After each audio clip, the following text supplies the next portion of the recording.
By the 19th century, it was widely known in the linguistic world that many of Europe's languages shared a common origin with Sanskrit and Persian, two classical languages of the East.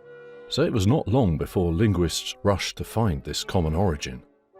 In 1808, Friedrich Schlegel, a German Indologist, published Über die Sprache und Weisheit der Indier, in which he proposed that Sanskrit and the ancient Indians were the ancestors of European languages and civilization, constituting an early version of the now widely discredited Out of India theory. However, he was correct in observing that Latin, ancient Greek, German, Persian and Sanskrit were related languages. Although he was not the first to make this observation, he advanced the study of these linguistic relationships by introducing the idea of comparative grammar and demanded the precise agreement of vocabulary items but permitted the use of forms that differ. Interestingly, he was the first to recognize an analogy between Latin p and Germanic f, and Latin k and Germanic h. In the earlier stages of the linguistic research, this language family was given names such as Scythian, Indo-Teutonic, and Aryan. Indo-Germanic was coined by Conrad Maltbrun in 1810 to denote the geographic extent of the family's branches, from Indo-Aryan in the east all the way to Germanic in the west. This name is still widely used in German literature. In 1813, Thomas Young coined the name Indo-European. Rasmus Rask, a Danish linguist, in his 1818 essay entitled Undersøgelse om det gamle nordiske eller islandske sprogs oprindelse, linked the Germanic languages to one another, then linked the Germanic languages to Greek, Latin, and the Slavic and Baltic languages. He did this by showing the regular correspondences between the phonological systems of these languages. From this, one sees that Greek e in Latin often becomes a, and o becomes u. By bringing together many words, one would be able to draw up many transition rules. And since one finds such great agreement between Latin and Greek grammar, one can rightfully conclude that an original relationship exists between these languages, which is also sufficiently known and does not need to be demonstrated here again. Rask also observed that the consonant system of the Germanic languages differed from the systems of most of the other Indo-European languages in a manner that was remarkably systematic, building on Schlegel. The Iranian languages were added to the Indo-European family when comparison between Iran's ancient liturgical texts, the Avesta, were made with those in Sanskrit. The languages were so similar that some thought that the Avestan language was a dialect of Sanskrit, but by 1826 Rask demonstrated that Avestan was coordinate with Sanskrit and not derived from it. He also showed that it was an earlier relative of the modern Persian language. Jakob Grimm, a German linguist, jurist and folklorist, building on the previous research on Germanic sound shifts, famously formulated Grimm's law in his Deutsche Grammatik, first published in 1819. This was an important first step in finding the origin of Indo-European languages. Franz Bopp, another German linguist, is recognized as the father of Indo-European comparative grammar. In 1816 he published Über das Konjugationssystem der Sanskrit-Sprache in Vergleichung mit jenem der griechischen, lateinischen, persischen und germanischen Sprache. This work differed from those previously, as he sought to trace the origin of these languages rather than to merely recognize the similarities between them. Through analytical comparison, Bopp was able to show the formative processes that tie together the Indo-European languages, and to show how grammatical forms in Indo-European came about, and how they developed. It is also worth noting that with most Indo-European works in the past, there were also many errors in approach. For example, he did an analytical comparison of the verb system of 5 languages, demonstrating a common origin. This common origin appears in 2 formative processes: internal change of the root, Ablaut, and agglutination or incorporation, Einverleibung, which is chronologically posterior. As Bopp's works developed through 1821 to 1867, such as Vergleichende Grammatik des Sanskrit, Zend, Griechischen, Lateinischen, Litauischen, Altslawischen, Gotischen und Deutschen, first published in 1833 but revised to include further languages in 3 total editions until 1871, he started to include more branches into the Indo-European family such as Celtic and Albanian. August Schleicher, another German linguist, made many advancements through his comparativist work. First, he made it clear that the original Indo-European language, Proto-Indo-European, had to be reconstructed as a hypothetical language system in which Sanskrit, as part of an Indo-Iranian branch, was on the same level as Germanic, Baltic, Slavic, Celtic, Italic, Albanian and Greek. Second, he was the first to attempt to actually reconstruct the Proto-Indo-European phonological and morphological system. In 1868, Schleicher published what would be the first reconstruction of Proto-Indo-European, a fable entitled Avis ak vasas ga, or The Sheep and the Horses. As a preliminary reconstruction, it was over-reliant on Sanskrit, as he overvalued the early Sanskrit grammarians' description of their own language. He reconstructed Proto-Indo-European using the comparative method, and while his methodology had flaws, it was improved upon by later research. Here is how it works. The following sound correspondences are repeated in dozens of cognate sets in all 12 branches of the Indo-European family. The probability of these similarities arising by chance is infinitesimal, and borrowing is unlikely as languages can borrow many things, but they do not borrow rhymes and alliterations.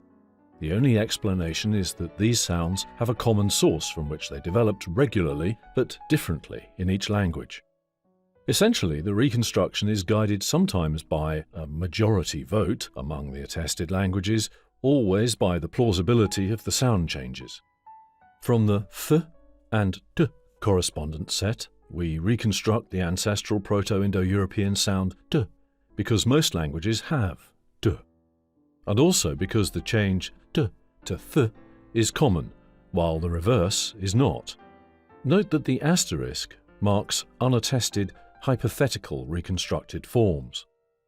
Individual sounds in isolation are meaningless, but in combination they become meaningful, and through this, Indo-Europeanists have developed and agreed on a detailed account of Proto-Indo-European grammar and vocabulary. This has allowed us to reconstruct the Proto-Indo-European roots of the words used in the table. To map out the relationships between the Indo-European languages, Schleicher proposed a tree model, or Stammbaum, as a model to represent the descent of the different Indo-European branches from the Indo-European Ursprache. This tree shows some new languages and branches that were being added to the Indo-European family around this time. In 1837, August Friedrich Pott, in De Lithuano-Russicae in Slavicis Leticisque Linguis Principatu Commentatio, observed that Slavic and Baltic languages were closely related and grouped them into the Balto-Slavic branch. Celtic studies did not proceed in a straightforward way because of the persistence of nationalist and folkloric convictions that Celtic languages were not of Indo-European descent.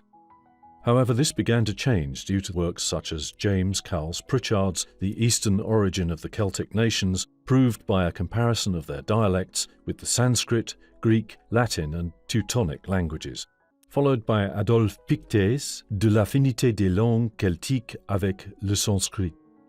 The real foundations of Celtic historical comparative grammar were finally laid out in the mid-19th century by Johann Caspar Zeuss in his Grammatica Celtica e Monumentis Vetustis tam Hibernicae linguae quam Britannicae dialecti cornicae armoricae nec non egalicae brisci reliquis construxit.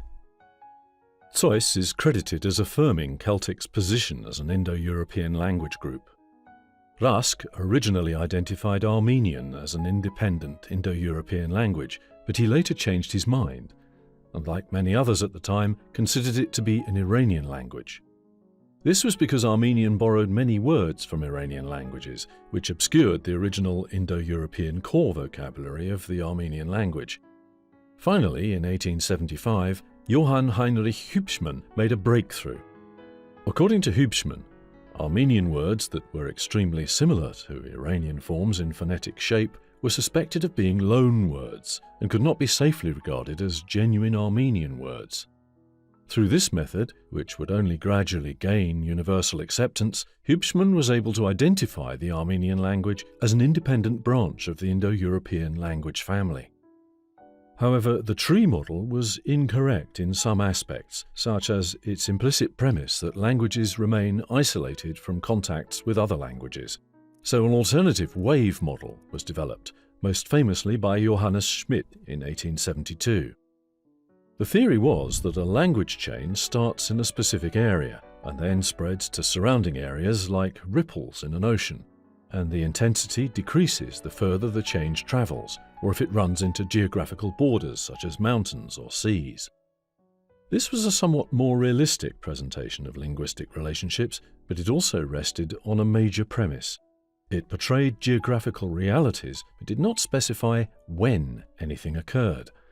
The model was a synchronic description of the Indo-European languages, but had little to no historical perspective. The wave model was a more subtle tool than the tree model, but it failed to show the historical development of the languages. Unfortunately, all subsequent attempts to show the relationships between the Indo-European languages have been just as two-dimensional as the tree or wave model, albeit updated with more information and complex articulations. In the 1860s, a group of young linguists working at the University of Leipzig began to notice that sound changes in a language do not happen randomly, but according to regular rules. The Slavist Aryus Leskin was one of the first to emphasize the Ausnahmslosigkeit der Lautgesetze, the regularity of the sound laws. To these linguists, who became known as the Neogrammarians, these regular sound changes were an axiom of historical linguistics, meaning that they were absolute and had no exceptions. While Rusk and Grimm and other linguists of the time were fascinated by the systematicity of the sound changes they discovered, they did not think that these changes would be absolutely regular. For example, Grimm's law had some apparent exceptions, as there were a number of words in which there was a change, but the outcome of the change was different from the one predicted by Grimm's law. Compare the examples in Table 6. Instead of the expected voiceless fricative th, Indo-European voiceless stop t sometimes came out as voiced d. These inconsistencies even appear within the set of inflected forms of a given word. Compare Table 7a to 7b. However, in 1877, the Danish linguist Carl Werner found a solution which showed that these apparent irregularities actually exhibited a regularity of their own. Werner discovered the solution when he compared the accentuation of Sanskrit brata and pita.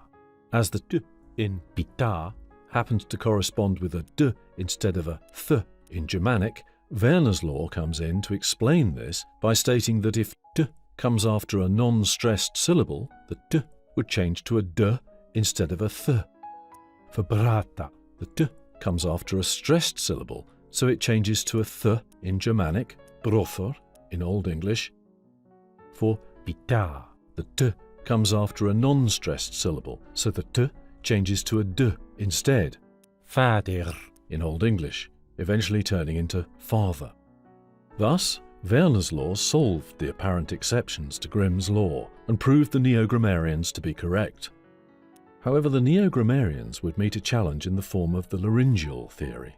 Ferdinand de Saussure, a Swiss linguist, in his famous work Mémoire sur le système primitif des voyelles dans les langues indo-européennes, realized that several seemingly random differences in vowels between Indo-European languages could be explained if he assumed that these vowels had been affected by lost consonants that had existed in Proto-Indo-European but no longer existed in any Indo-European language.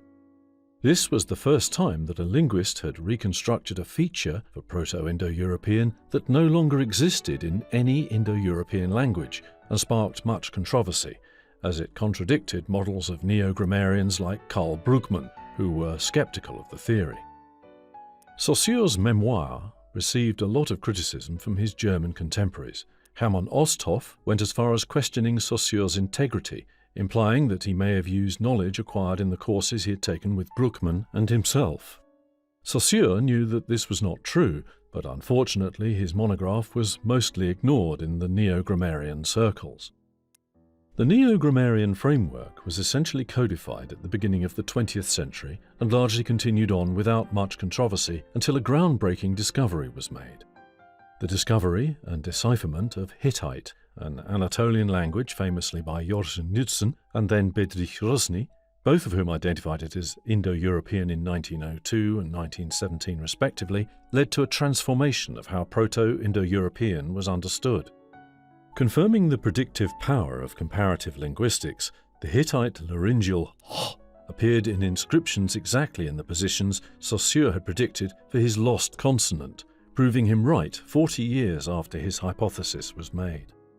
Although there was some difficulty in reconciling the discovery of laryngeals in Hittite with the models of Neogrammarians like Brugmann, in general the Neogrammarian view was, and still is, seen as factually correct. Overall, the general approach of the Neogrammarians has received confirmation, even by scholars who did not fully agree with their bold claims on sound laws or the purity of dialects. The preeminent figure in Indo-European linguistics in the first 3 decades of the 20th century was the French scholar Antoine Meillet, a student of Ferdinand de Saussure and Michel Préal.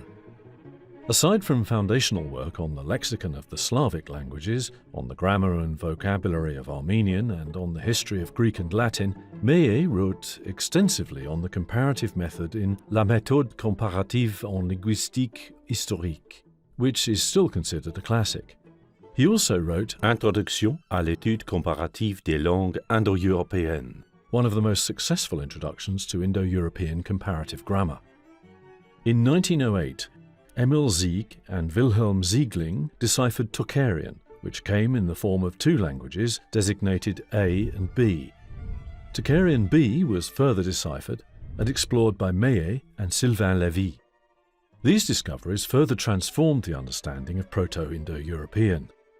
The Kentum and Satem split, developed by Peter von Bradke in 1890, refers to the Proto-Indo-European sound k.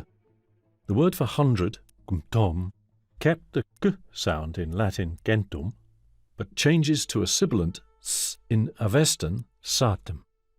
It was initially considered to be a division between Eastern and Western cultural provinces, Kulturreise. In the West, there was Latin, gentum, Old Irish ged, Greek hekaton, Gothic hunda, and so on. Note that in Germanic languages, the archaic Indo-European sound k shifted to h, one of the changes described in Grimm's law. For example, the initial k seen in Latin caput shifted to h in Old English hafud. Similarly, the Indo-European k, preserved in Latin centum, shifted to h in Gothic hunda. So although it looks very different, hunda conforms. In the East there was Avestan satam, Old Indic shatam, Lithuanian shimtas, and so on. The discovery of Tocharian called this view into question because, despite being located at the eastern extremity of the Indo-European geographical range, Tocharian languages exhibited signs of kentumization. 100 in Tocharian A and B is gint and gant, respectively. This has been explained by the more recent view that Kentum languages simply did not undergo the phonological innovation that led to the Satem languages. This innovation only affected the geographically central branches of the family and did not spread to those at either the western or the eastern peripheries of the Indo-European range. Ablaut refers to a system of regular vowel variations in Proto-Indo-European that adds different functions to a word by altering the vowels. It has survived to varying degrees in every modern Indo-European language, such as in English, sing, sang, sung. It was described initially by scholars like Lombard den Kate, Jakob Grimm and Franz Bopp, and later expanded upon by Jerzy Kołowrowicz in L'apophonie en Indo-Européen. Georg Morgenstern, through his fieldwork, documented many of the languages of the Hindu Kush for the first time. In 1961, Morgenstern separated Dardic from the Kafiri languages. He argued that Dardic was a subgroup of Indo-Aryan, but identified Kafiri as a third branch of the Indo-Iranian family. The designation Kafiri has been abandoned in favour of the term Nuristani, coined by Richard Strand in 1973. In 2010, Friedrich Kortlandt reconstructed Schleicher's fable in a number of versions of Proto-Indo-European and its descendants, showcasing the progress of Indo-European studies up to this point. According to Kortlandt's Indo-European chronology, the stages from Proto-Indo-European to Lithuanian consist of Proto-Indo-European, non-Anatolian Indo-European, after the Anatolian split from Proto-Indo-European, Classical Indo-European, after the Tocharian split, Central Indo-European, after the Italo-Celtic split, Southern Indo-European, after Greek and Germanic, Balto-Slavic, East Baltic, and Lithuanian. Schleicher's fable was also featured in the movie Prometheus.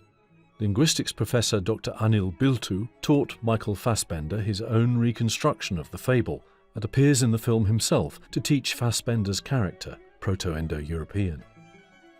Although we focused on linguistics, throughout the history of Indo-European studies, it gradually became an interdisciplinary field, incorporating new fields such as genetics and archaeology.